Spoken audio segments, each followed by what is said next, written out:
All right. First of all, I don't know why they asked me to introduce Keith Hernandez, because the last time we met, he tried to beat me up. We faced each other quite a bit over our careers, and he never really hit me very hard, except for the night when he tackled me in Shea Stadium after I hit Darryl Strawberry. I still got a sore ankle from that, Keith, thanks. I didn't hit you. That wasn't you, that was Ron Darlington. Anyway, my brother Mike is a huge Mets fan, and he's here tonight with me. I'm a Yankee fan, and he called me up when he goes, Dave, you got to watch the Mets. He goes, their three announcers are the best announcers that I've ever heard. Gary, Ron, and Keith. So I did. I switched over to the Mets game, and I just was memorized by listening to these three guys, Gary's knowledge of the Mets and the game of baseball, and to listen to Ron and Keith talk baseball in my language from the 70s and the 80s and the early 90s. It's like, wow, that was so refreshing. But anyway, I looked up a few stats on Keith before I came here tonight, and they said his exit velo was 86 miles an hour. Now, I don't even know what that means. The only thing I see with exit velo today is the speed in which starting pitchers are exiting the game. His launch angle was 6 degrees. I guess that means you were a line drive hitter. Yeah.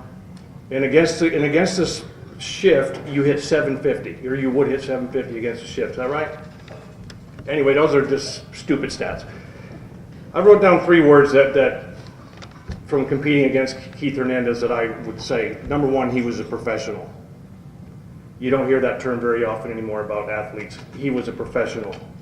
He was a competitor, one of the most competitive guys I've played against, and he was a ball player. And to me, that's one of the greatest honors you can give someone, is to say you were a ball player, and Keith, you were.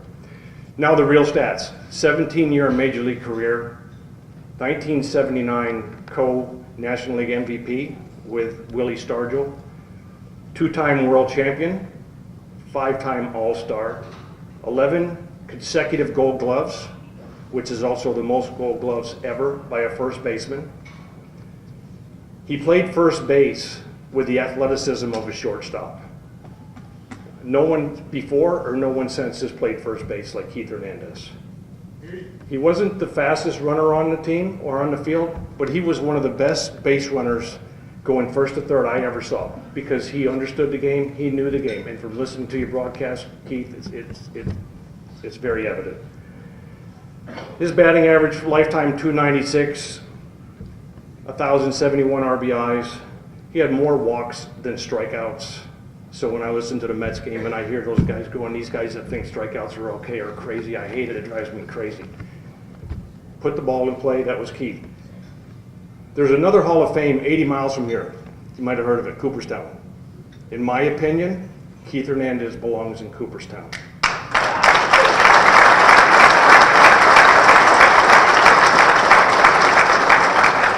And when I said, well, he did put up the power numbers as a first baseman. I didn't know that they just looked at the back of people's baseball cards and put him in Cooperstown. As far as being a leader and being a professional and being a ball player and being the greatest first baseman in the history of baseball, he belongs in Cooperstown. Keith Hernandez.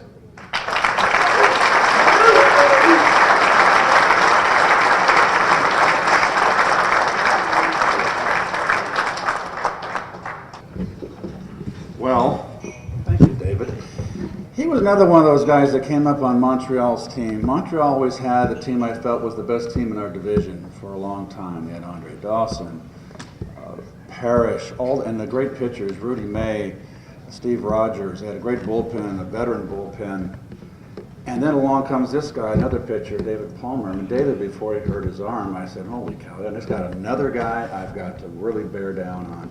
And he's right, I did not hit you well. You can throw that backdoor curveball behind the count when I wanted to hit a fastball.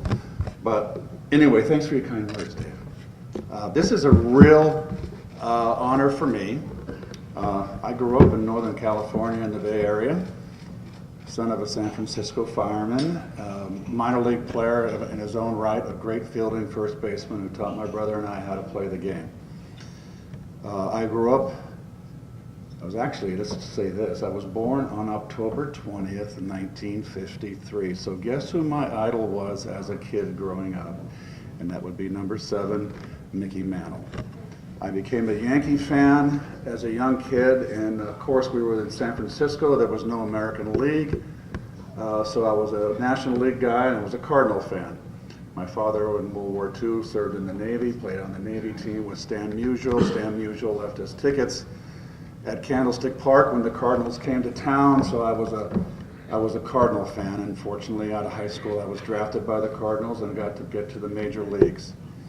I had great coaching along the way, and I want to say this to all the coaches that are inducted tonight.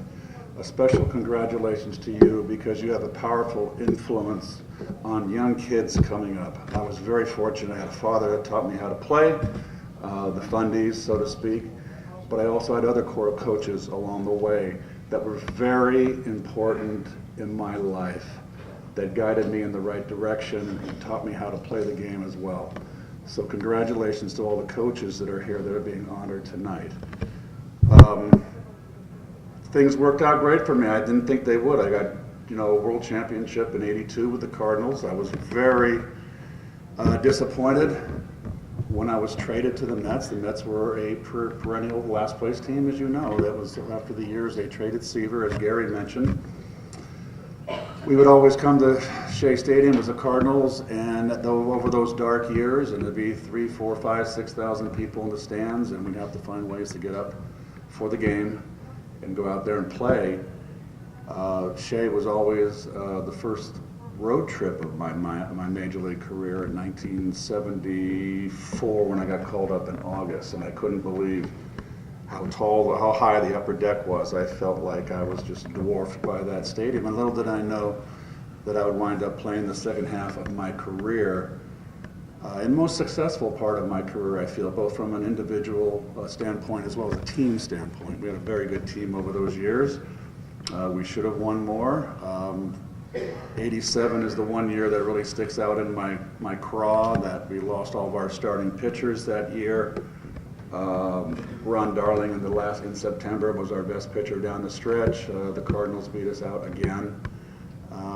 But what turned out, what I thought was, my gosh, New York, I did not like New York. I had kind of a provincial attitude about New York. It was a dangerous place in the 70s. Things weren't going well around the country, and really was a rest town for me. I think probably the first time a baseball player would say New York was a rest town. But when I got traded over, it turned out to be the greatest thing in the world. Whitey Herzog told me, I did you the biggest favor of your life, and she sure as heck did. I had the greatest time of my career playing for a division and a pennant every year in New York with a great bunch of teammates, and what New York State and New York City had to offer just changed my life, expanded my horizons, and has made me a better person and more expansive person than I was back then. I must say that when I retired, I got hurt. I was in Cleveland my last year. I barely got 100 at bats. My career didn't end as I had planned it. I got 5 years away. When I retired in '91, I got away from the game for 5 years, never watched a game. But that game will lure you back, and it's in our blood. And I eventually came back, and what really kind of got me back was, unfortunately, was the McGuire-Sosa home run chase. Who could not watch that? It was electrifying. And then, all of a sudden, the opportunity came to do some broadcasting, which I had no experience. I learned on the job, and as Gary said, our late director, Bill Webb, I learned under his tutelage, and fine producers as well as Ralph Kiner and the other broadcasters that I worked with, Gary Thorne, Tim McCarver, the list goes on.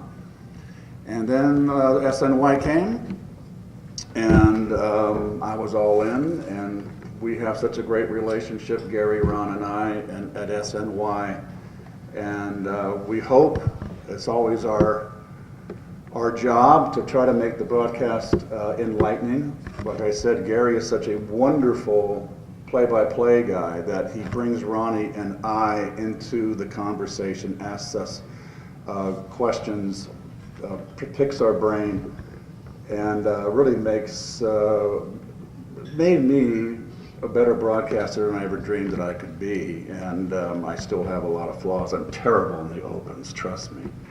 But anyway, I hope to do this for a long, long time. And I cannot tell you what a great honor this is for me to be inducted into the New York State Baseball Hall of Fame. It means a lot to me. And Renee, thank you so much. I'll pass the mic.